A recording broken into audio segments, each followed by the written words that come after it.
Hello, I'm just going to show you the way we've laid out our table. You don't have to do it this way. If you think of a better way, that's fine. But there are certain things that we have to have, like we have to have the matzah because we're told we are to eat this meal with unleavened bread. So we make sure we've got plenty of matzah. We have a big supply here for everybody, and then we have the special ones here, the 3 matzah, which are just placed on a napkin, and we cover it with 2 napkins, and when you see the video later you'll see why that happens. We have our candles. We always light the candles when we have a meal, and we have the blessing in our little Haggadah here, and we make sure that on the Sabbath, before Sabbath, we light the candles because we shouldn't be kindling flames on the Sabbath. The next thing I have here is that we have we have grape juice in these, but sometimes we have wine as well. Philip was driving this year, so he didn't, but there is always wine available as well. And we have glasses because there are 4 cups to be drunk as part of the meal, and of course people will want to drink with their meals as well. So we have all the usual things like knives and forks. In Yeshua's time they probably didn't have knives and forks, but we prefer to eat with knives and forks rather than our fingers. And what we've done here is we've given everybody a small plate, because we do things with matzah and we do things with the bitter herbs and things later on, and it gets a bit messy if you've got nowhere to put it, so we always do that. And everybody has a small napkin for when we drip the wine onto the napkin when we're talking about the plagues.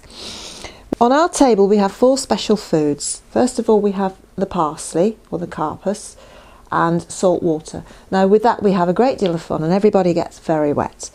The second food that we have here is the bitter herbs, or maror, and to go with that we also have the haraset, which is very simply things like dates and apricots and nuts whizzed up in a blender with a bit of honey. It just takes the edge off the bitter herbs for those who really can't stand it. People like Philip, who would run a mile rather than eat it had they got the opportunity. The haraset is absolutely gorgeous in its own right, and we have it spread on matzah all throughout Unleavened Bread Week. It is, it's a family favourite. And then after all we've got on the table here, we've got 1 or 2 other things that we have to have, just to make sure things go right. What I've got here, excuse me, is a small bowl with some water in it so that we can swill our fingers in it for the hand washings. That's easy enough, and of course we have a towel to go with that.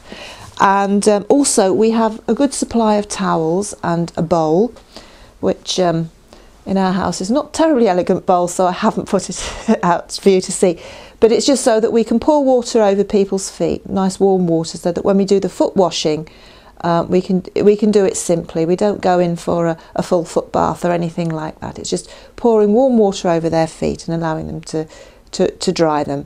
But we have to make sure we've got plenty of towels for that, and somewhere to sit where it's comfortable. We also make sure that the ladies wash ladies' feet and men wash men's feet for obvious reasons, and everybody has a good bit of fun at that point, because not everybody is keen on having their feet washed, and they all come to the door and they say, "We have washed our feet before we've come." It's really quite fun.